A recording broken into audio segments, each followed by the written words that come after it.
एक परिवार में 3 नाम ले चुके हैं, सच भक्ति कर रहे हैं, उनको समझा रहे हैं, वो कह ठीक ठीक तुम कर लो। ये भी शुक्र है कि वो उनको मना नहीं करते, नहीं तो वो काल के दूत उनको भी मना कर दे, तुम भी नहीं जाओगे, ऐसा नहीं कर दोगे। ऐसा बताया परमात्मा ने कि जैसे ये कोयल क्या करती है, कोयल पक्षी है, ये अपना अलग से घोंसला बना करके अंडे उत्पन्न नहीं करती, क्योंकि उसके अंडों को काग खा जाते हैं, छोड़ते नहीं। ऐसा फार्मूला अपना रखा उसने, जैसे मादा कवि ने अंडे उत्पन्न किए घोंसले में, और वो जाती है चुग्गा चरने इधर उधर, वो देख लेती है कि चलेगी काफी दूर, तो उसके घोंसले में अपने अंडे उत्पन्न कर देती है। अब जो कवि आती है वापस, वो असमंजस में पड़ जाती है कि कौन से मेरे हैं, कौन से दूसरे हैं। तो वो इस असमंजस में उन चारों के चारों की ही परवरिश करना प्रारंभ कर देती है। और जब वो बच्चे उत्पन्न होते हैं तो एक जैसा कलर होता है, कोई पहचान नहीं होती उनकी, बिल्कुल सेम टू सेम रहते। और वो कोयल उस पर नजर रखती है घोंसले पर कि अब ये कितना उड़ारी भर रहे हैं, कितनी दूर तक जा सकते हैं। तो तब वो दूसरे दूर पेड़ पर बैठ के अपनी बोली बोलती है, कुहू कुहू की आवाज लगाती है। जो कोयल के बच्चे होते हैं उनको प्रभाव होता है उनका, वो एकदम ऐसे ऐसे देखते हैं। जब वो फिर बोलती रहती है तो उड़कर वो अपनी माँ की बोली से आकर्षित होकर अपनी माँ की तरफ उड़कर चल पड़ते हैं। अब कौवी उनके पीछे पीछे उड़ती है कि मेरे बच्चे गए। कोयल आगे उड़ जाती है, दूर वृक्ष पर बैठकर फिर कुहू कुहू करती है, वो बच्चे फिर वहां से उड़कर आगे भाग लेते हैं। अब कवि ये सोचती है ये तो गए सो गए, पिछले बच्चे रह गए, उन पर कोई आपत्ति ना आ जाए, उनको संभालूं, आकर के वो वापस आ जाती है। तो कहने का भाव ये है कि उस घोंसले में 4 बच्चे थे, 2 कोयल के 2 काग के। कोयल वालों के वहां बोली असर करगी, काग वालों के वहां में भी नहीं, वो देख नहीं रहे, वहीं बैठे आराम से। तो इसी प्रकार समझना, जो परमात्मा के पूर्व जन्म के संस्कारी बच्चे हैं, संस्कारवश एक ही घर में जन्म भी है, जो काल वाले हैं वो नहीं मानेंगे, और जो कोयल के बच्चे हैं वो सतलोक आश्रम वाला में जल्दी आ लेंगे, ज्यादा देर नहीं लगाएंगे। यानी जो परमात्मा के बच्चे हैं, पूर्व जन्म के संस्कारी हैं, वो शीघ्र आ जाएंगे। परिवार के परिवार आ रहे हैं, वो सारे के सारे कोयल के हैं, भले ही वो काल के घोंसले में यहाँ यानी इस लोक में जन्म हो गया। एक जैसी क्रिया थी पहले, तो अब बदल जाएंगी, एकदम चेंज हो जाएंगी सब क्रियाएं भक्तों की, भक्तों जैसे लक्षण हो जाएंगे। तो इस प्रकार तो क्या बताते हैं परमात्मा, जो जन मेरी शरण है ताका हूं दासे, गेल गेल लाग्या फिरूं जब तक धरती आकाशे। परमात्मा कबीर भगवान जिसमें यहाँ आए हुए थे पृथ्वी पर, जो प्रत्येक युग में एक लीला करते हैं, जिसका वेद भी प्रमाण करते हैं, जिसके वेद भी साक्षी हैं कि भगवान ऐसी लीला किया करता है। तो उस लीला में जो दूसरे टाइप की लीला है परमात्मा की, शिशु रूप धारण करके प्रत्येक युग में प्रकट होते हैं। और कमल के फूल के ऊपर, कमल का फूल तो जल पर ही होता है, अंडरस्टूड है कि वो नारायण होते हैं। नार माने जल, आयन माने उस पर आकर विराजमान होने वाले नारायण कहलाते हैं। तो परमात्मा कबीर साहब यानी अमर पुरुष, सत्य पुरुष, आदि पुरुष जिसको कहते हैं, परम अक्षर ब्रह्म, वो ये लीला करता ही करता है। उस लीला को करने के लिए सन 1398 में संवत 1455 ज्येष्ठ सुदी पूर्णमासी को वो परमात्मा सतलोक से चलकर आए थे। और कमल के फूल पर, काशी शहर के बाहर एक तालाब में, सरोवर में विकसित कमल के फूल के ऊपर एक नवजात शिशु का रूप धारण करके विराजमान हुए थे, जैसा कि वो प्रत्येक युग में करते। उसमें नीरू नीमा नाम के मुसलमान जुलाहा थे, वो उठा कर ले गए। वही नीरू नीमा उसी जन्म में ब्राह्मण और ब्राह्मणी थे। गौरी शंकर नाम था नीरू का और सरस्वती नाम था नीमा का। मुसलमानों ने जबरदस्ती उनको मुसलमान बना दिया गया था। और वो जिस कारण से पहले वो शिव भगवान के पुजारी थे, शिव जी की कथा करके अपना निर्वाह किया करते थे। और फिर वो सब सुविधा समाप्त हो जाने से वो जुल्हे का कार्य करने लगे थे और लगभग 20, 30, 40 वर्ष उनको हो गया था वो क्रिया करते, वो जुल्हा प्रसिद्ध हो गए थे। तब परमात्मा उनको शिशु रूप में मिले थे, धीरे धीरे बड़े हुए और उन्होंने कोई अन्न आहार नहीं किया। बालकपन में कुंवारी गाय का दूध पिया कबीर भगवान ने, कुंवारी गाय ने दूध दिया और परमात्मा दूध पिया करते थे। ऐसे लीला करते ही और वो ऐसे ही की है उन्होंने, ऐसा भगवान किया ही करता है। तो जब वो बड़े हुए 5 वर्ष की आयु में ही 104 वर्ष के विद्वान पुरुष स्वामी रामानंद ब्राह्मण पंडित, जो वेदों और गीता और पुराणों के मर्मज्ञ माने जाते थे, उसके ज्ञान में छक्के छुड़ा दिए। उस 104 साल के महात्मा ने जब परमात्मा को देखा, सब ज्ञान सुना, चरणों में शीश रखकर कहा था कि मैं भक्त मुक्त हुआ, भरम कर्म भया नाश और गरीब दास निज ब्रह्म तुम मेरा हो गया दृढ़ विश्वास। सतलोक में जाकर देखा रामानंद जी ने और फिर वापस देखा तो वही बालक सामने बैठा है, वही अनंत कोट ब्रह्मांड के सिंहासन, कंट्रोलर के सिंहासन पर बैठा था। तब कहा था दोहू ठौर है एक तू भया एक से दो और गरीब दास हम कारणे आए हो। मगर आप तो हमारे लिए आए हो और आप वहां भी आप हो और यहाँ भी आप हो। ऐसी लीला परमात्मा कर रहे थे। और फिर क्या बताए हैं कि उस समय धीरे धीरे बड़े हुए, बड़े बड़े विद्वानों के छक्के छुड़ा दिए। लेकिन हमारी आदत है, हम सत्य को स्वीकार करना बहुत ही कम चाहते हैं। जैसे हमारे धर्मगुरु थे वो संस्कृत के ज्ञाता थे, ब्राह्मण ऋषि मंडलेश्वर, और आम जनता संस्कृत भाषा नहीं पढ़ती थी, केवल ब्राह्मणों को ही शिक्षा ग्रहण करने का अधिकार था। और वो संस्कृत भाषा तो पढ़ लेते थे लेकिन ग्रंथ समझ में उनके आए नहीं। और परमात्मा 600 वर्ष पहले कहा करते थे कि आप गलत गाइड कर रहे हो इस जनता को, आप वेदों और गीता और पुराणों से भी परिचित नहीं हो। अब धर्मदास जी को जो परमेश्वर ने बताया, और धर्मदास जी को भी सचखंड सतलोक लेकर गए भगवान। इसी प्रकार जैसे स्वामी रामानंद जी को लेकर गए थे, ऐसे आदरणीय धर्मदास साहिब जी को भी परमात्मा सतलोक लेकर गए थे। अपना निज स्थान दिखाया था जहाँ आप रहा करते थे। जब वापस छोड़ा तब धर्मदास जी ने पूछा कि हे भगवान, फिर इसका मतलब तो ये है कि ये वेद और ये कतेब, 4 वेद हैं, 4 ही मुसलमान इस्लाम धर्म की कतेब मानी जाती हैं। जैसे अपने 4 वेद हैं हिंदुओं के, ऋग्वेद, यजुर्वेद, सामवेद, अथर्ववेद, और मुसलमानों की यानी इस्लाम धर्म की माने जाते हैं एक तौरात, जबूर, इंजिल और कुरान। ये कतेब कहते हैं, इनको वेद कहते हैं, पुराणों को, गीता को। तो धर्मदास जी को पता चला कि सचमुच भगवान तो वो है, साकार है, ये है वो परमात्मा, ये है वो स्थान। और ये सभी हमारे धर्मगुरु कहते हैं कि ब्रह्मा विष्णु जी सर्वशक्तिमान है, सर्वश्रेष्ठ हैं, सबके पालन करता है, सबके उत्पत्ति करता है, यह विनाशी है। और परमात्मा ने धर्मदास जी की वार्ता कराई ब्रह्मा विष्णु महेश जी से, और उन्होंने खुद बताया कि नहीं भाई, हमारी भी जन्म मृत्यु होती है, हम अविनाशी नहीं है। कोई व्यक्ति यदि किसी तहसीलदार को या एसडीएम को और अपने मित्रों में ये कहता है ये कमिश्नर है, और जब एसडीएम से पूछा जाएगा क्या आप कमिश्नर हैं, वो कभी झूठ नहीं बोलेगा। वो बुद्धिमान व्यक्ति है, बकवास नहीं चला करती। स्वयं बताएगा नहीं जी मैं तो एसडीएम हूं, और कमिश्नर तो बहुत बड़ी पावर होती है। तो ऐसे जब भी इन अधिकारियों से हम मिलते हैं तो ये सच्ची बताया करते हैं। तो जब धर्मदास जी वापस आए, धर्मदास जी ने कहा हे भगवान, फिर तो ये वेद और कतेब ये सब झूठे हैं, ये तो परमात्मा को निराकार बताते हैं और कोई ब्रह्मा जी, विष्णु जी, शिव जी को सर्वशक्तिमान बताते हैं। तब परमेश्वर ने कहा कि वेद कतेब झूठे नहीं भाई, झूठे हैं जो समझे नहीं।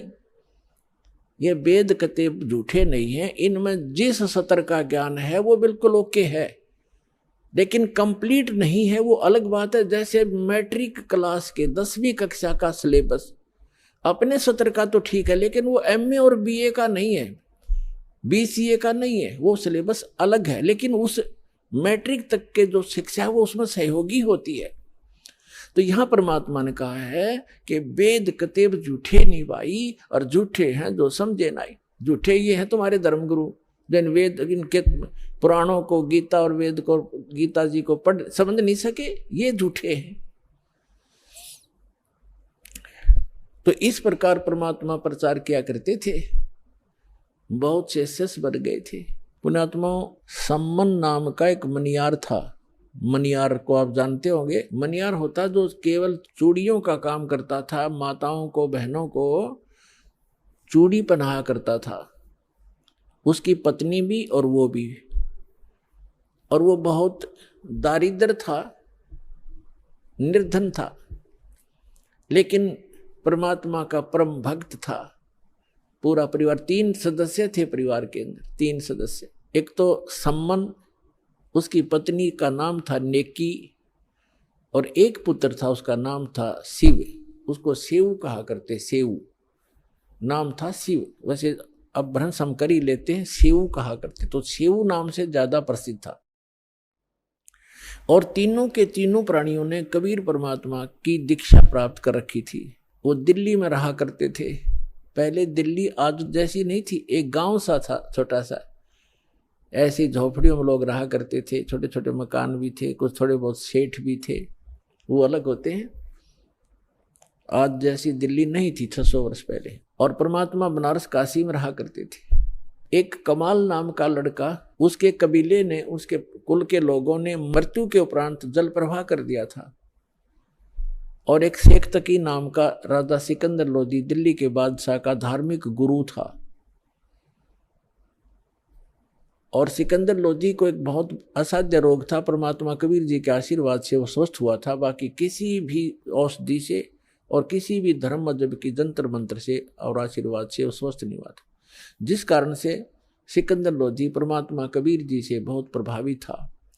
और उधर से धार्मिक गुरु उनका सिकंदर लोधी का जो शेख तकी था, वो ईर्षा करने लगा कबीर जी से कि ये अब ज्यादा महिमा प्राप्त होगी है, राजा के हृदय में ये समा गया है, किसी प्रकार इसको नीचा दिखाऊं और राजा मेरी तरफ फिर आकर्षित हो। कहते हैं 2 वजीर 2 फकीर और 2 पीर, उनकी कभी आपस में बड़ा नहीं करती। ये तो ऐसे समझ लो जैसे एक म्यान में 2 तलवार, कदे देखी सुनी ना कान।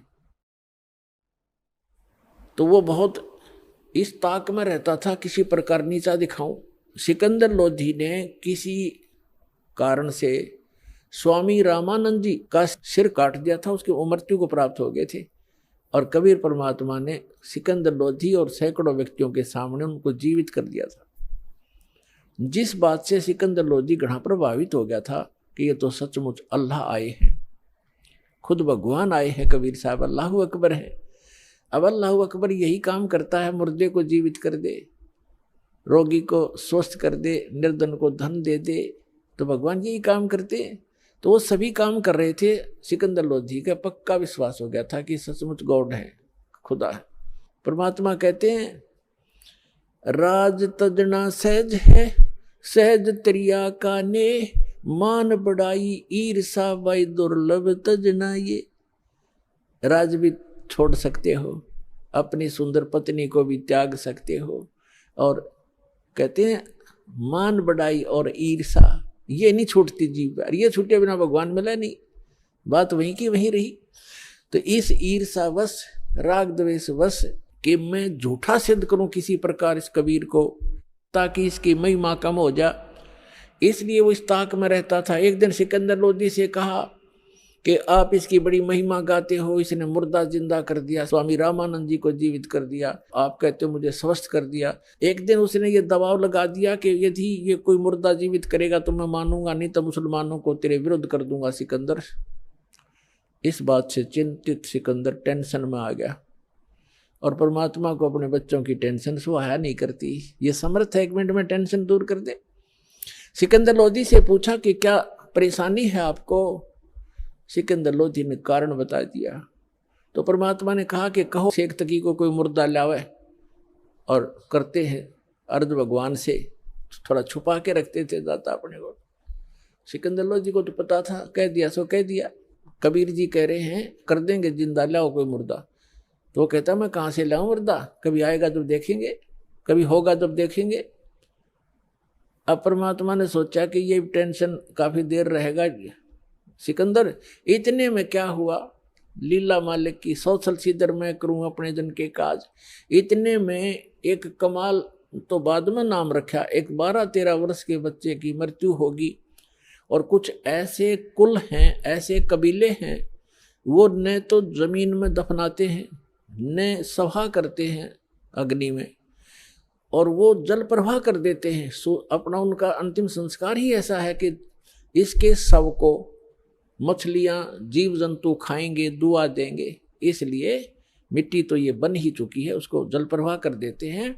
एक सुंदर फ्लोटिंग सा एक बेड़ा बनाते हैं, घास फूस का जो तैरता रहता है कुछ देर तक, फ्लोटिंग सा, उस पर लिटा देते हैं और उसको जल प्रवाह कर देते हैं।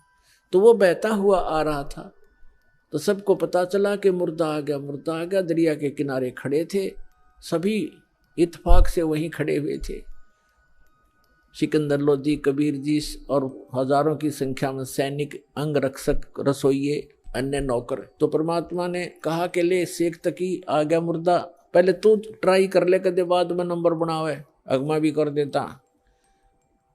तो सब ने कहा ठीक है शेख तकी जी, दो पहलवानों की जब पहचान होगी जब दोनों कुश्ती करें, आप भी करो अपनी ट्राई। तो लगा फूं फूं करने, वो मुर्दा चला गया 2 फरलांग 600-700 गज आगे को 800 फुट आगे नीचे, यानी जिधर से पानी बहकर जा रहा था डाउन स्ट्रीम में चला गया। तब वो कहने लगा शेख तकी कि ये तो बहाना चाहता था, अपने से बुला टाड़ने के लिए कबीर तो बहाना चाहता था। मुर्दे कभी जीवित हुआ करते हैं, वो तो कयामत के समय जीवित करेगा अल्लाह। तब परमात्मा ने ऐसे संकेत किया दाता ने, जो बहता हुआ जा रहा था ना डाउन स्ट्रीम में, तो ऐसे मालिक ने ऐसे संकेत कर दिया, वो मुर्दा जो बहता हुआ जा रहा था डाउन स्ट्रीम में, अप स्ट्रीम में चल पड़ा, जिधर से पानी बहकर आ रहा था। जैसे इंजन वाली नौका चलती है अपोजिट साइड में, और वहां आकर के जहां भगवान खड़े थे वहां खड़ा होगा। नीचे से जल बह रहा है और वो सब ऐसे ऊपर तैर रहा है। तब परमात्मा ने कहा कि हे आत्मा, जहां भी है कबीर हुक्म से इस शव में प्रवेश कर और बाहर आ जा।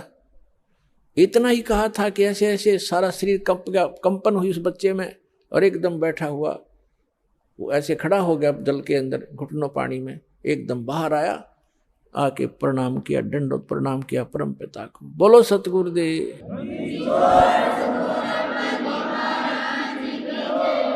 सभी ने ये कहा कमाल कर दिया, कमाल कर दिया। परमात्मा ने उस बच्चे का नाम कमाल रख दिया और उसको अपने बच्चे के रूप में रखा।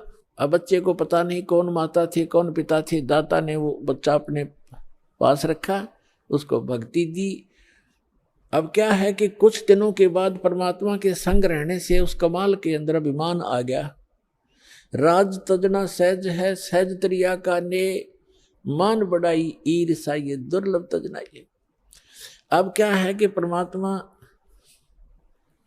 लीला करते हैं, वो कुछ एज्ड हो गए लीला में शरीर में, और वो कमाल नाम का बालक 17-18 साल का हो गया, युवा। भक्ति मिल गई, ज्ञान रोज सुनाई करता, अपने मुंह बोले भगवान और पिता के साथ। वो तो सबका पिता है कबीर साहब, ऐसे तो सबका ही पिता है, सबका जनक है, सबका पालक है।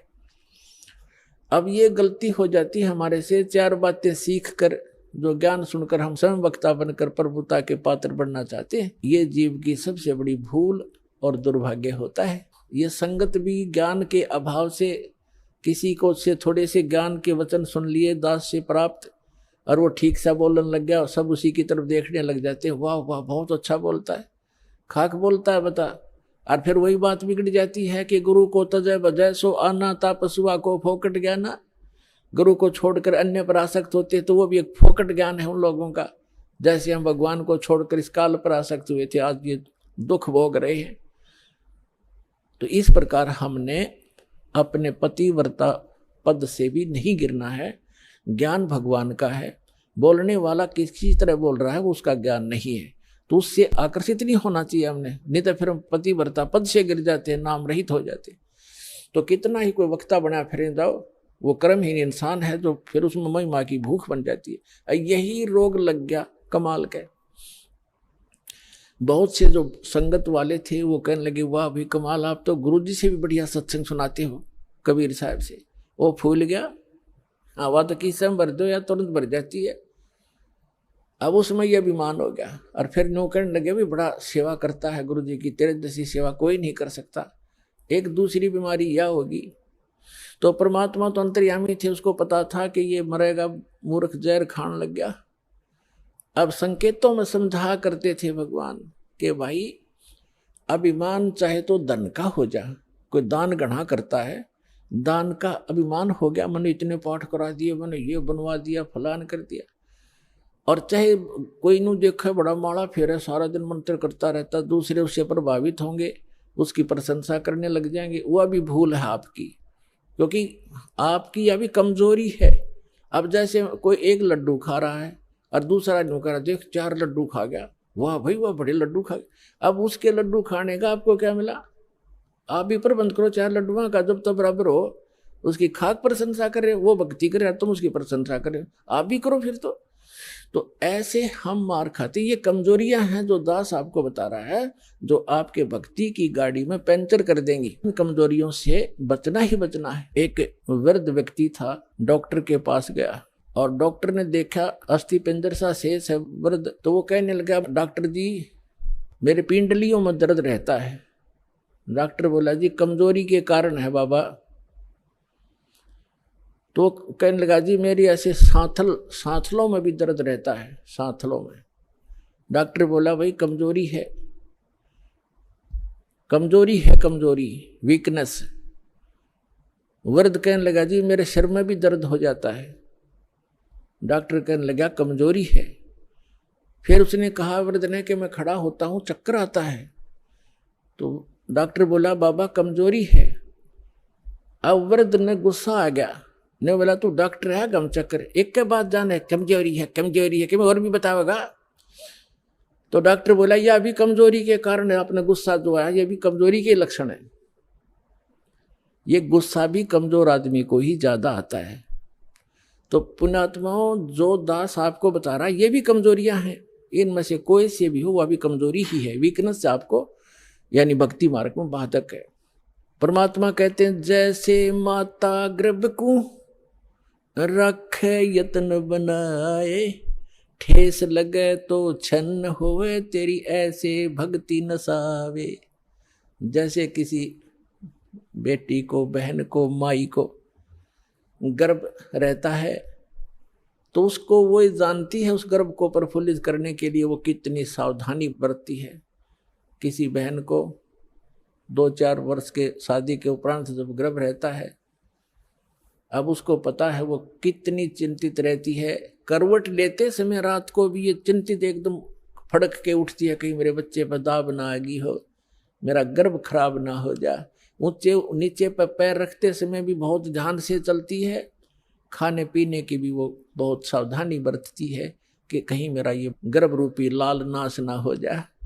तो परमात्मा कहते हैं, जिस दिन आपने परमात्मा की असत भक्ति मिल गई तो आत्मा के अंदर आपका भक्ति रूपी वो गर्भ स्टार्ट हो गया उस दिन से। अब यहाँ बताते हैं कि जैसे माता गर्भ को रखे यत्न बनाए और ठेस लगे तो क्षीण होवे, ऐसे भक्ति नसावे। तो ऐसे ये ठेस नहीं लगने देनी चाहिए भक्ति रूपी गर्भ के। ये मोक्ष रूपी लाल बनाने के लिए बहुत सावधानी बरतनी पड़ेगी आप। तो उस कमाल के मन में दोष आ गया। परमात्मा बार बार कहा करते, सत्संग में सबको सामूहिक ज्ञान दिया जाता है, प्रत्येक व्यक्ति को नहीं बताया जाता।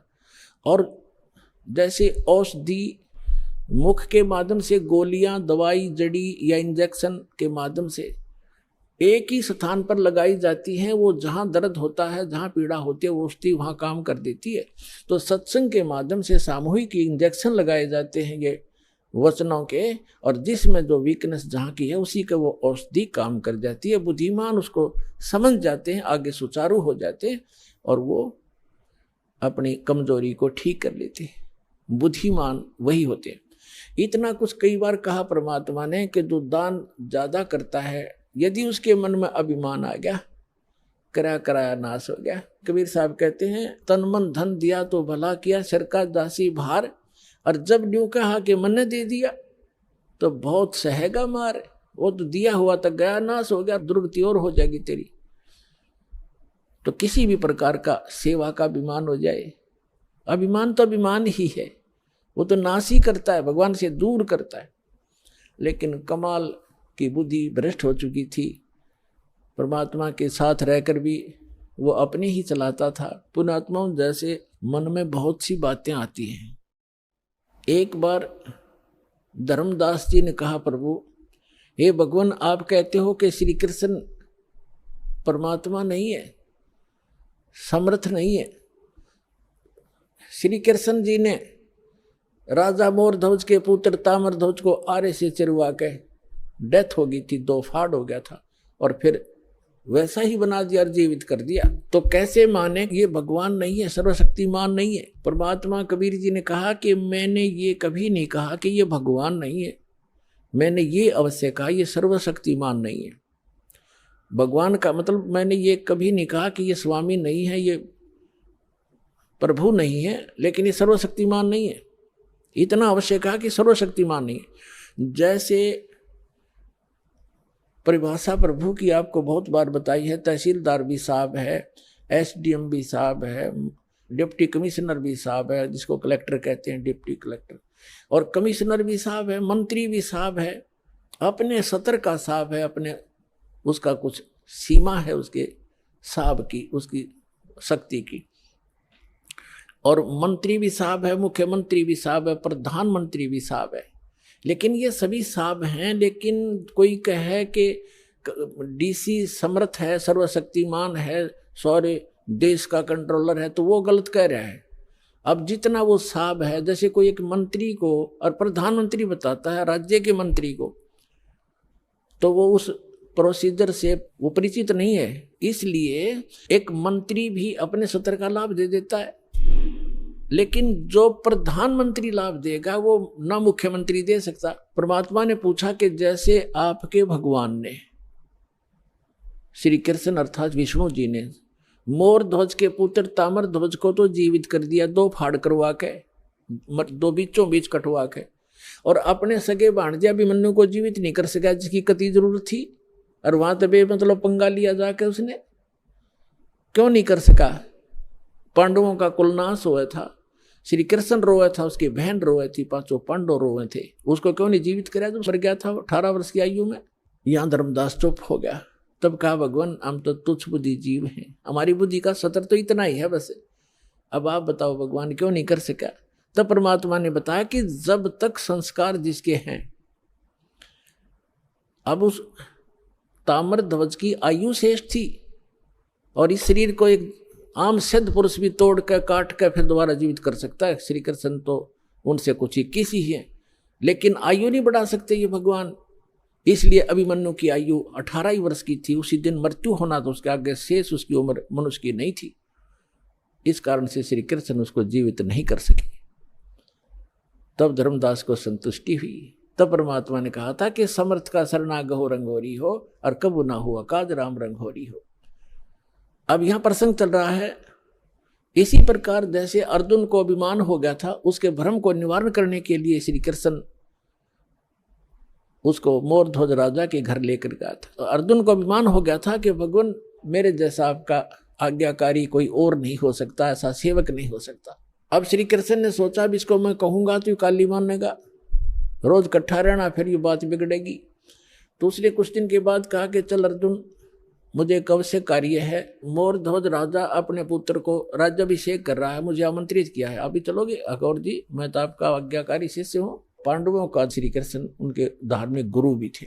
अब वहां जाकर क्या देखा कि मोरध्वज, ताम्रध्वज और उनकी एक पत्नी थी मोरध्वज की। राजा राज्याभिषेक करने के लिए अपने पुत्र को गद्दी पर बैठाकर राज्य से संन्यास लेना चाहता था। उसने सब साधु संत महात्माओं को आमंत्रित किया हुआ था, बहुत बड़ा यज्ञ कर रहा था। तो उस यज्ञ के अंदर जो भी साधु संत जो खाने को मांगते हैं वो देना पड़ता है, नहीं तो उसकी यज्ञ खंडित मानी जाती थी।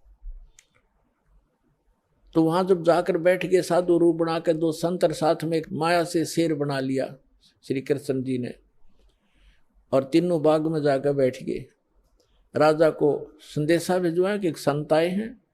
तो राजा के नौकरों ने कहा प्रभु भोजन पाओ। तो साधु रूप में श्री कृष्ण जी ने कहा कि राजा यहाँ आए, स्वयं आमंत्रित करे, तब हम भोजन करेंगे।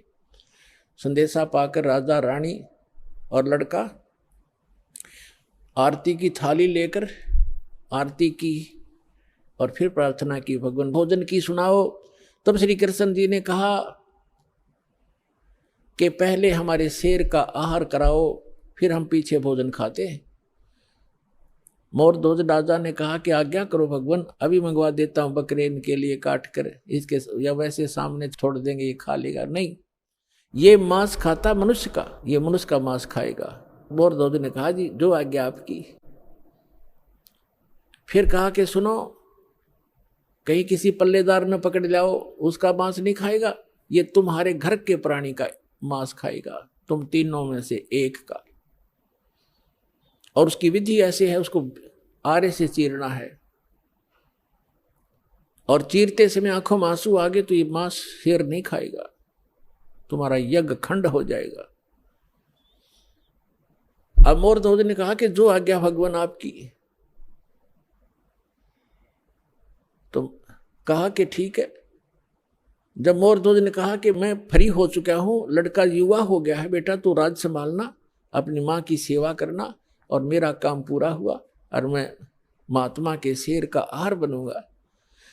रानी ने कहा कि देखो बात सुनो, आप मेरे पति हो और पति भरता पत्नी से पहले पति की मृत्यु होना कलंक होता है, मैं आपसे पहले मरूंगी, आप मुझे आहार बनने दो। और उसने ये कह दिया था संत रूप में विराजमान श्री कृष्ण जी ने कि आज जो इस मेरे शेर का आहार बनेगा वो सीधा स्वर्ग जाएगा, उनकी हौड़ लाएगी। कैसा बढ़िया दाव, शरीर तो ये जाना ही जाना है, और आज दाव लगे। तो रानी ने सोचा कि राजा ला गया नंबर, होता है ये तो हाथों हाथ स्वर्ग मिल रहा है, इससे गोल्डन चांस क्या होगा हे भगवान। क्योंकि पहले संतों के वचनों पर विश्वास किया करते थे, ये तब नकली संतों ने खो दिया, अविश्वास हो गया जनता में। उस समय ये था कि जो संत बोलता है वो फाइनल होता है, इसलिए रानी ने पंजे गाड़ दिए, अग नहीं आप नहीं, मुझे काट दो, मुझे शेर का आहार कर दो। और मन में ये थी कि मुझे स्वर्ग मिलेगा, इससे बढ़िया चांस क्या होगा, और मैं क्या संभालूंगी। बालक ने बाप यहाँ रहेगा तो इसको राजकाज में गाइड करता रहेगा, बच्चा दुखी ना होगा। इसलिए अब तीसरा नंबर था उसका।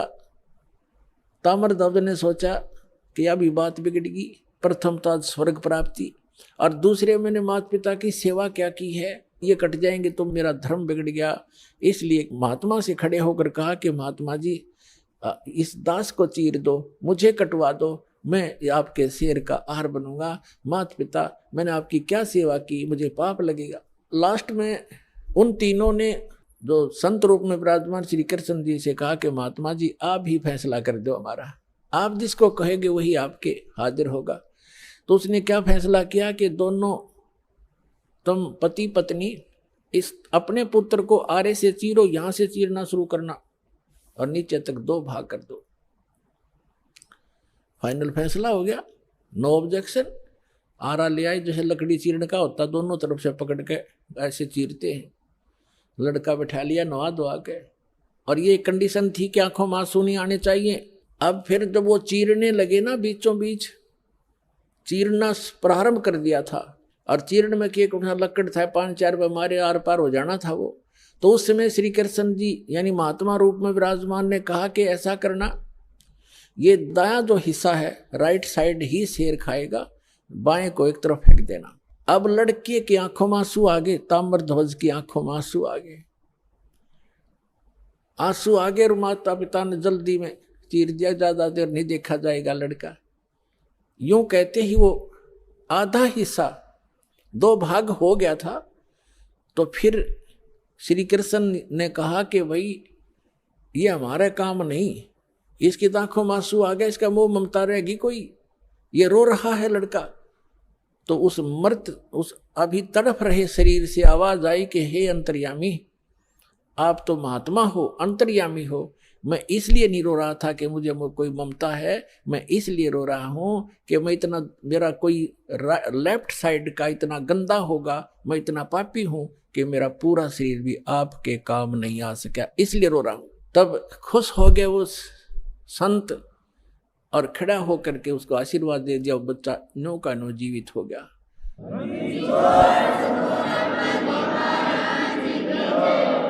अब जब उसने जीवित कर दिया और कहा भाई मैं तुम्हारी परीक्षा लूं था बेटा, तुम सफल हो गए सारे, श्री कृष्ण ने कहा और कहा कि मांग ले मोर ध्वज, क्या मांगना चाहता है? तुझे स्वर्ग में भेज दूंगा और बहुत समय तक तेरा स्वर्ग का राज लिख दूंगा, इंद्र की पदवी दे दूंगा। तब उस ज्ञानी मोर ध्वज ने क्या मांगा कि मुझे भक्ति दे दो भगवान, इस राज ने के चाटूंगा तो काल छोड़ना पड़ेगा, वहां का भी छोड़ना पड़ेगा। तो जिस स्तर की भक्ति श्री कृष्ण दे सकता था वह मोर ध्वज को दे दी और लड़के को भी जीवित कर दिया। लेकिन जन्म मरण ना श्री कृष्ण का समाप्त, ना मोर ध्वज और ताम्र ध्वज का, ना उसकी पत्नी का समाप्त हो सकता। अब कहने का भाव ये है कि अर्जुन ये देखकर इकट्ठा हो गया, न सुकड़ गया। जब श्री कृष्ण ने कहा कि अर्जुन आप डींग मारा करते कि मेरे जैसा कोई सेवक नहीं, तने सेवक तो देखे नहीं थे। जब अर्जुन ने कान पकड़ लिया, जी मैं तो घना निकम्मा आदमी था, मैं ये सोच बैठा था आज मेरी कति फड़क निकल गई, महापुरुष तो ऐसे होते हैं, मैं तो इनके चरणों की धूल भी नहीं हूं। अपनात्माओं, हमने श्री कृष्ण जी को परमात्मा इसलिए मान लिया था कि उन्होंने मोर ध्वज के पुत्र ताम्र ध्वज को आरे से चिरवा कर जीवित कर दिया, बस। और यहाँ परमात्मा ने फिर बताया कबीर जी ने कि वो अभिमन्यु को जीवित क्यों नहीं कर सके, वो तुम्हारे समर्थ भगवान। उसका कारण भी बताया कि ये समर्थ नहीं है। और ऐसी ऐसी तो बहुत से संत भी सिद्धियां रखते हैं जो मुर्दे को जीवित कर सकते हैं, लेकिन उनकी आयु नहीं बढ़ा सकते, किसी सूरत में नहीं बढ़ा सकते। आयु की वृद्धि केवल परमात्मा पूर्ण ब्रह्म कर सकते हैं। मासा घटे ना तल बधे, विदना लिखे जो लेख, और सच्चा सतगुरु मेट कर ऊपर मार दे मेघ। अब अर्जुन की फड़क निकालने के लिए उन्होंने ये लीला की, उधर से अपने भक्तों की परीक्षा भी करनी थी। इसी प्रकार समांतर एक उदाहरण है सम्मन सेव और नेकी का। कमाल के मन में यह अभिमान घर कर गया था कि मेरे जैसा सेवा करने वाला और मेरे जैसा वफादार सेवक इस संगत में नहीं। और बहुत बार परमात्मा के सामने भी उसने ये मुंह खोल दिया था। तब परमेश्वर कबीर जी ने कहा कि भाई मैं भ्रमण के लिए निकलता हूं, मेरे साथ चलेगा कोई? तो कमाल ने कहा जी मैं तो आपके साथ चलूंगा, मेरे बगैर सेवा आपकी करेगा कौन? परमात्मा बोले चल। वाजिद नाम के एक राजा थे, वो घर त्याग कर चले गए थे, फिर उनको जंगल में भगवान मिले थे, उनको फिर अपने साथ रखा था, वो भी सेवक हो गए थे ज्ञान समझ के। तो वो दोनों जने वाजिद और कमाल और परमात्मा तीनों जने चल पड़े। उधर से सम्मन और नेकी उसकी पत्नी और सेव उनका पुत्र। नेकी और सम्मन जो है दोनों चूड़ी पहनाने का काम किया करते, मनियार का। और ये स्वभाव बन जाता है भक्त अपने का, खासकर कबीर परमात्मा के बच्चे का नाम लेने के बाद वो ये सोचता है तेरा कल्याण तो निश्चित, और इस सामने वाले ने भी समझा दो किसी तरह। तो कोई जैसे कोई मजदूर जाता है किसी सेठ के काम करता है, उसको भी कोशिश करता है इसको ज्ञान बता दूं, लेकिन वो सातवें आसमान पर होता है, उसने एक मजदूर की बात कैसे सुनावे ना सुनो, लेकिन कोशिश रहती है कि इसकी किसी प्रकार बुद्धि सेट हो जाए, इसका जीवन नाश हो रहा है। हमारे भक्त की ये चेष्टा रहती है। तो वो सम्मन और उसकी पत्नी जहां भी चूड़ी पहनाने जाते थे बहनों को, तो परमात्मा की चर्चा शुरू कर देते थे। हमारे वो गुरु जी ऐसे हैं, सिकंदर लोधी को जलन का रोग हो गया था, वो ठीक कर दिया।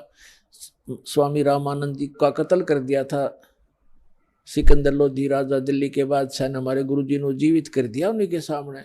एक कमाल नाम का लड़का था, मरता बहता हुआ आ रहा था, हमारे गुरु जी ने वो जीवित कर दिया। हमारे गुरु जी बड़े सक्षम हैं, नाम लेने से मोक्ष हो जाता है, सदा दुख मिट जाते हैं, यहाँ भी सुख मिलते हैं। अब वो गरीब व्यक्ति चूड़ी बेच के गुजारा करें, मुश्किल से उनका निर्वाह चल रहा था, और वो समझाओ उन सेठों की, धनी व्यक्तियों की पत्नियों को, लड़कियों को, तो उनका कैसे बात गले उतरे, बल्कि उल्टा वो चिढ़न लाएगी। कहते हैं तुलसी पिछले पाप से हरि चर्चा ना भावे, और जैसे जबर के बेगते भूख पैदा हो जावे।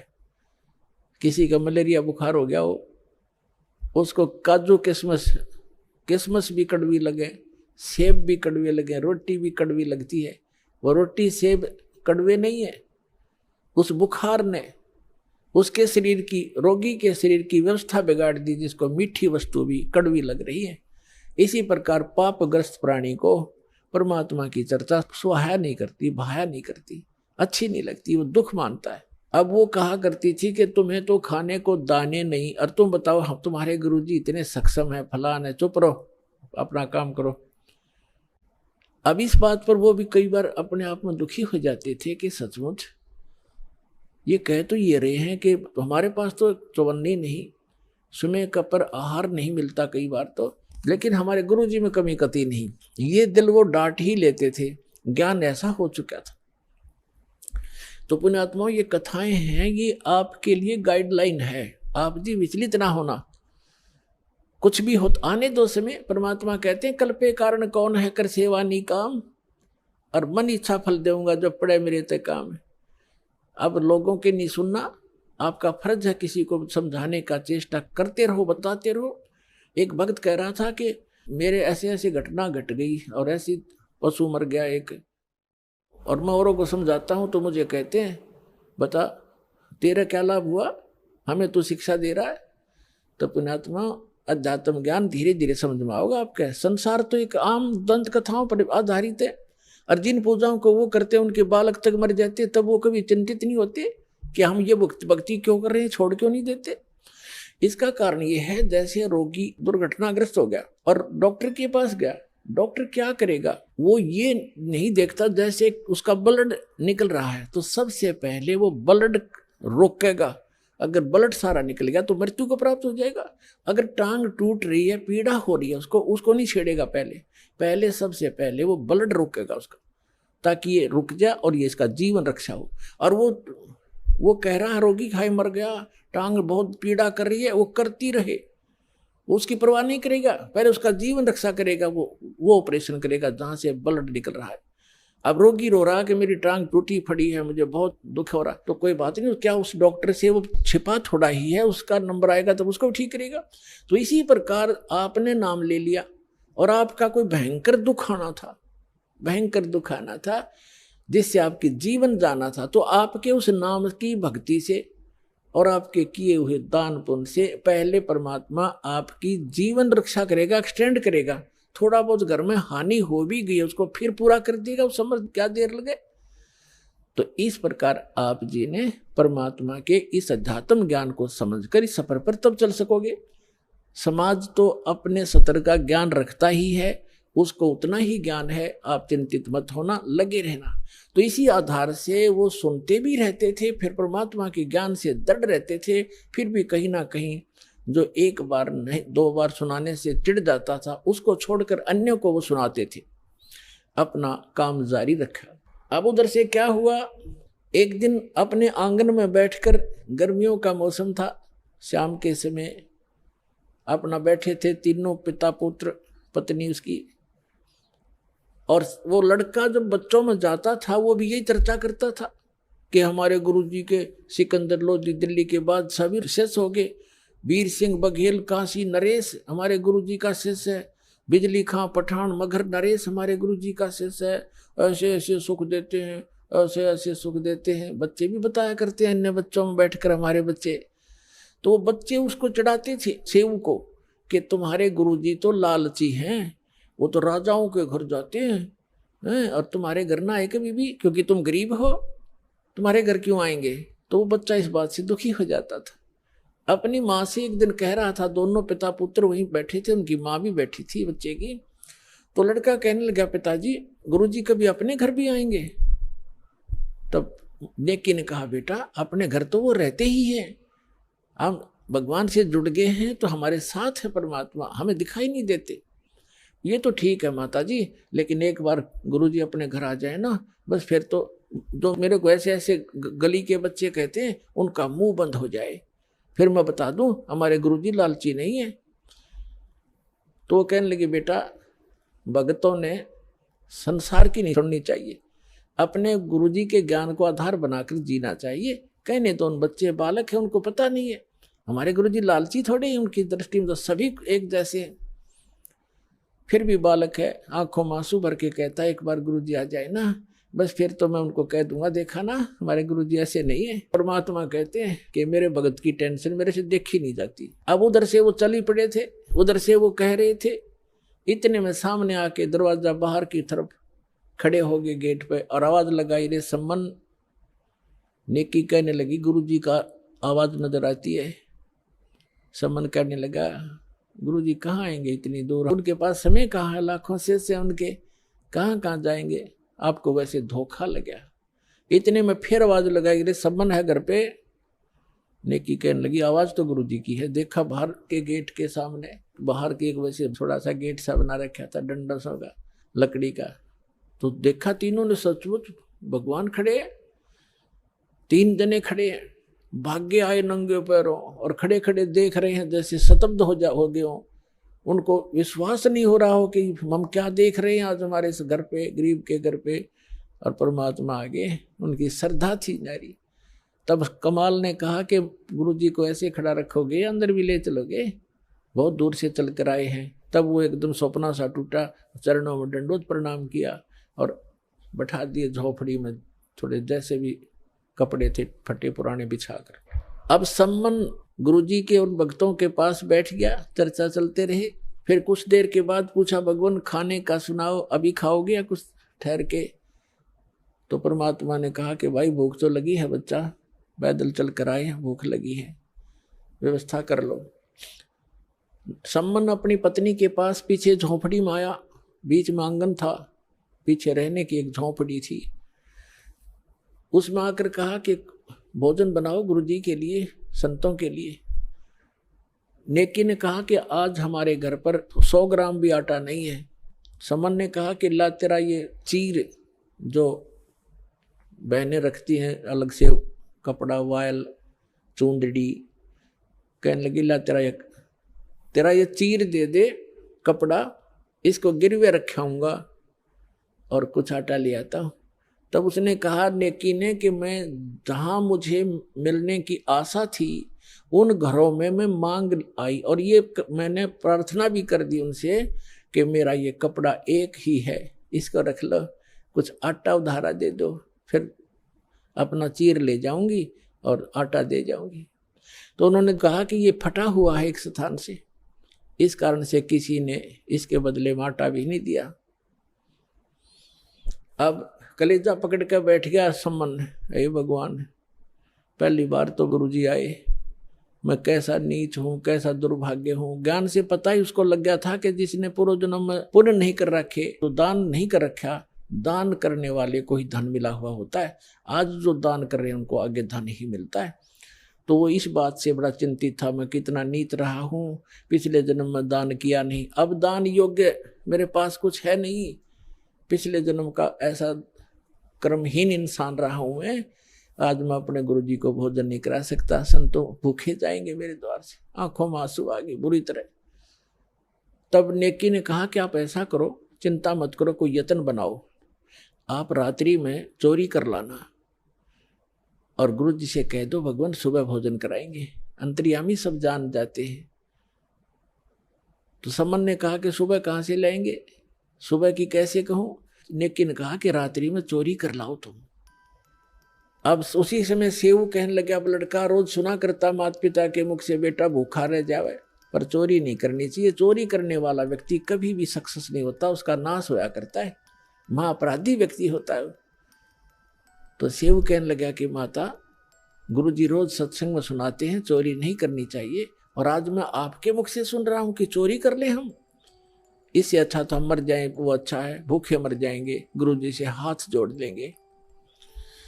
तब नेकी ने कहा बेटा बात सुन पुत्र, तेरी बात बिल्कुल सही है, चोरी करने वाले का नाश होता ही होता है, विनाश होता है।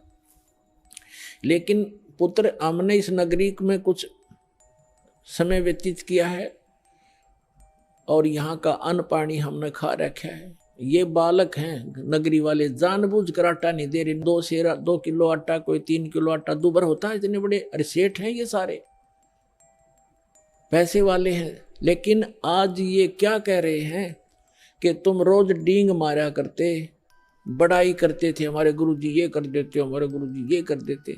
आज तुम्हारे गुरुजी पे घर भरवा लो, तुम मांगते क्यों फिरते हो? तुम्हारे घर भर देगा भगवान तुम्हारा। इस कारण से भी वो हमें कुछ भी सहयोग देने को तैयार नहीं बेटा।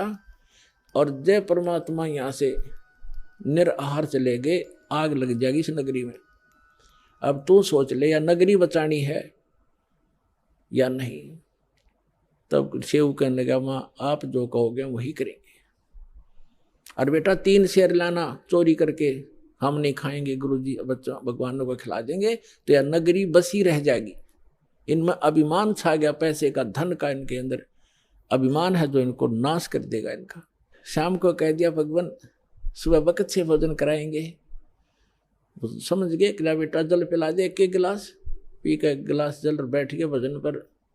लेटने वाले लेट गए। 12:30 बजे से रात्रि के दोनों पिता पुत्र चोरी करने चले गए। पहले कच्ची मिट्टी के महल मकान होते थे, जहाँ छोटी ईंटें होती थी, बिल्कुल छोटी, तो कच्ची ईंटों का वो मकान था, उसमें सुराख कर लिया, ऐसा अंदर प्रवेश कर जा, ऐसे घिसट गए। तो सम्मन ने कहा कि बेटा तू बाहर रहना, मैं अंदर जाता हूँ, और यदि लाला जी जाग जावे, मैं आटा बांध के कपड़े में और बाहर फेंक दूंगा, तू लेके भाग जाना। तब सेऊ ने कहा पिताजी अंदर मैं जाऊंगा, और यदि लाला जी सेठ उठ गए, जाग गए, तो मुझे पकड़ भी लेंगे, तो मैं बालक करके मुझे माफ कर देगा राजा। और नहीं, ये राजा चोरों को माफ नहीं करता, फांसी देता है। और पिताजी आप तो बड़े हो, आपको अक्षमा नहीं करेगा। तब सम्मन ने कहा बेटा अगर तेरे को फांसी दे दी तो मैं क्या करूंगा, जी कर, मेरा कहाँ ठिकाना होगा। तब सेव ने कहा नहीं पिताजी, मेरी अर्ज मानो, और मैं फिर भी बालक हूँ, मुझे अक्षमा हो जाएगी, मैं जाता हूँ। यूं कहकर वो घुस गया। तब सम्मन ने कहा बेटा 3 शेर से ज्यादा नहीं लाना। अब जो ही उसने अंदाजा सा आटा निकाला, अपने फटे पुराने कपड़े में बांधा, चलने लगा, तो एक तराजू रखी थी तखड़ी, उस पर पैर रख गया, आवाज होगी जोर से, लाला उठ गए, और चोर चोर करके जो ही सेव निकलने की चेष्टा कर रहा था, उसका पैर पकड़कर घसीट लिया वापस, और उसने आटा बाहर फेंक दिया। पिताजी आप ले जाओ, मुझे बनिए ने पकड़ दिया। अब वो आटा लेकर भाग गया। उधर से लाला जी ने उसको बांध दिया रस्सी से, थांब के, खंबे के अंदर मकान के, और पूछा कौन है तू, किसका है? उसने सच्ची बता दी, मैं ऐसे सम्मन मनियार का लड़का हूँ, सेव मेरा नाम है। और कहा कि लाला जी इतना गुस्सा क्यों हो रहा, 3 शेर आटा लिया हमने, हमारे घर हमारे गुरुजी आए थे, उनको भोजन कराना अनिवार्य था, हमारे घर पर था नहीं, इतनी सी बात, हम चोर नहीं है। अच्छा तुम्हारे गुरुजी आए हैं, ठीक है, अब समझ गया मैं, वो चोरी कराने आते हैं, वो इसीलिए आते तुमसे चोरी कराते हैं, हर बात बनाते हो बड़ी बड़ी। अब सेव ने सोचा या और बात बिगड़ गई, अब गुरुजी को और सजा दिवा होगा ये राजा से कहकर। अब व्यवस्था, उधर से आटा लेकर पहुंचा सम्मन, उसकी नेकी ने पूछा कि बेटा कहाँ है, कि वो तो बनिए ने पकड़ लिया।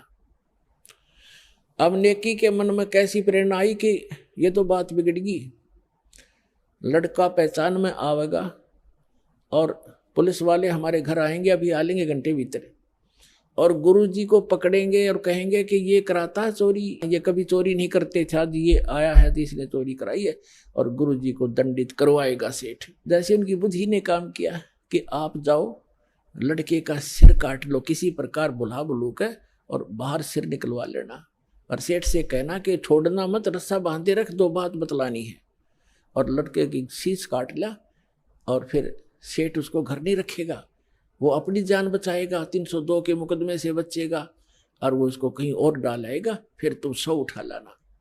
अब नेकी लेके इतना बड़ा छुरा और चल पड़ा, और जाके कहा कि सेऊ बेटा 2 बात करनी, कल तो आप शायद मारे जाओगे बेटा, और हम दो बात बताना चाहता हूँ तेरे कान में।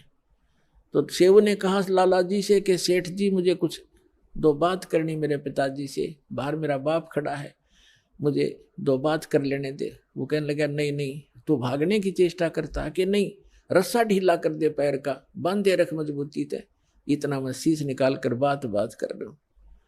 अब सेठ ने सोचा कि ज्यादा चोरी तो कुछ की नहीं है, थोड़ा सा ढीला कर दिया, रस्सा थाम के बांधे रखा। तब सम्मन था, बाप का हाथ नहीं चला बेटे का सिर काटने, पीछे को हाथ करके और ऐसे स्तब्ध हो गया, ना हाथ आगे हो, काटने की हिम्मत नहीं पड़ रही थी।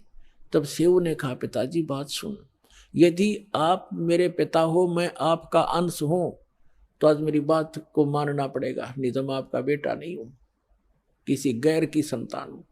आज मेरा सिर काट दे पिताजी, ना गुरुजी का कोई ठिकाना नहीं है आज। इतनी बात सुनते ही समन ने एकदम मारी वो तलवार और लड़के की गर्दन काट के बालों से पकड़ कर लेकर चल पड़ा।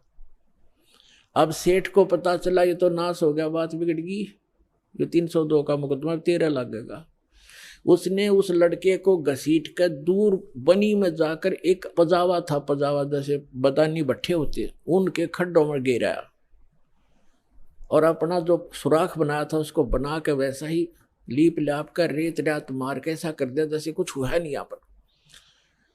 अब नेकी ने कहा कि अब ऐसे कर, इस सिर को रख दे यहाँ अलमारी के अंदर छुपा के, और वापस जाओ, लड़के के चिन्ह पावेंगे, घसीटा हुआ लेकर जाएगा सेठ, कहीं डाल के आया होगा, वहां से भी उठा लाओ, क्योंकि मर्डर कहीं पता लग गया तो फिर सारा बात फैल जाएगी और पहचान होगी।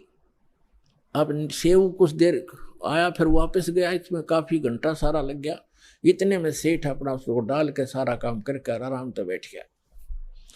वहां जाकर देखा जहां उसके निशान जा रहे थे घसीट के, उन चिन्हों के साथ साथ जाकर बच्चे को उठा कर लाकर अंदर के कोठे में डालकर कपड़े बोरी बारी से ढक दिया कि गुरुजी चले जाएंगे, उसके बाद बच्चे का अंतिम संस्कार कर देंगे। अब उधर से भोजन बढ़ाया, लड़का कटा पड़ा है, इकलौता पुत्र की गर्दन कटी पड़ी है, वो कत्ल हुआ पड़ा है, और माँ रोटी बना रही है गुरुजी के लिए। भोजन बना के और कहा संबंध से कि बुलाओ महात्मा जी को, गुरुजी को जल्दी भोजन करा देंगे, फिर ये प्रस्थान कर जाएंगे वक़्त से। सुबह 5 बजे भोजन करा दिया, 4:30 बजे बना दिया। परमात्मा उठे, उनके तीन पात्रों में, 3 दोनों में भोजन डाल दिया, सारा जितना बना रखा था। परमात्मा ने कहा भाई ऐसे करो, इसको 6 दोनों में डालो, 3 तुम हो 3 हम हैं। तब समन ने कहा महाराज जी हम तो फिर खा लेंगे, आप खाओ। नहीं, परमात्मा बोले प्रसाद बनाएंगे भाई और सब खाओगे, बैठ जाओ। अब वो दोनों बैठ गए, उन्हें 5 पात्रों में कर दिया उसको। परमात्मा ने कहा 6 में कर भाई, वो 6 में कर दिया।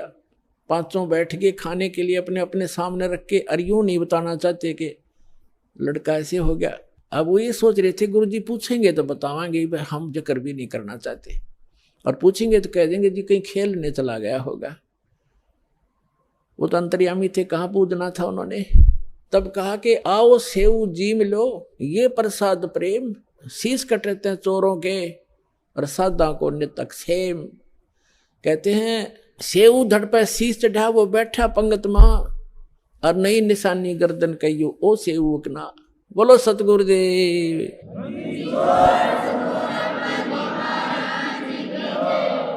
अब परमात्मा ने नु कहा था आओ सेऊ जी मिलो, ये प्रसाद प्रेम, और सिर कटते हैं चोरों के बेटा, संता के तो अक्षेम।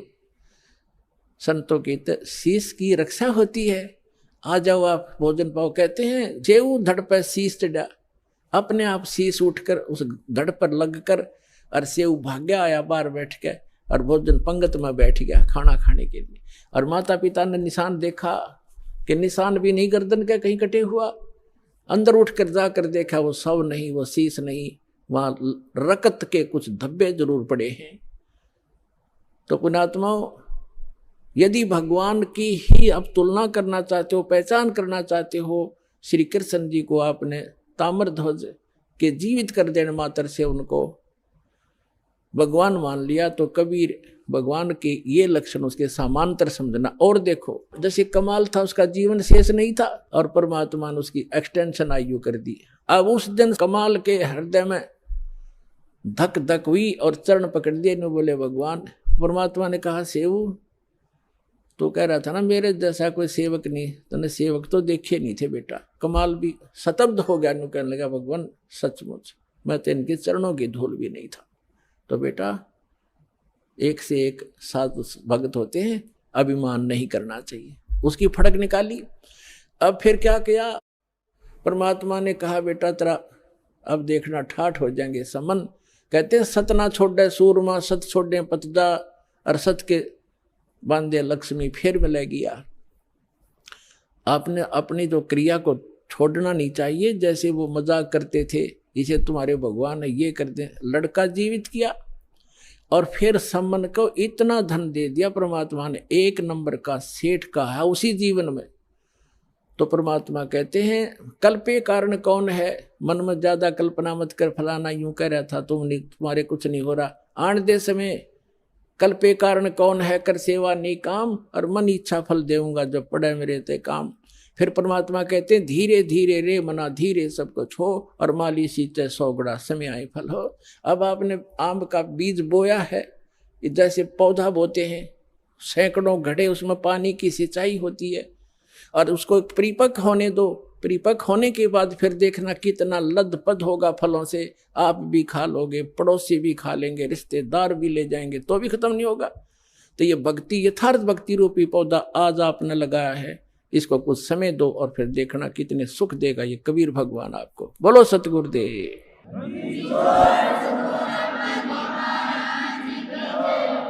तो पुण्यात्मा इस सत भक्ति के करने से आपको यहाँ भी सहायता मिलेगी और उस स्थान पर चले जाओगे जहाँ कोई दुख नहीं। अपनी भक्ति करो, औरों को समझाओ और बार बार सतलोक आश्रम वाला माओ। बोलो सतगुरुदेव।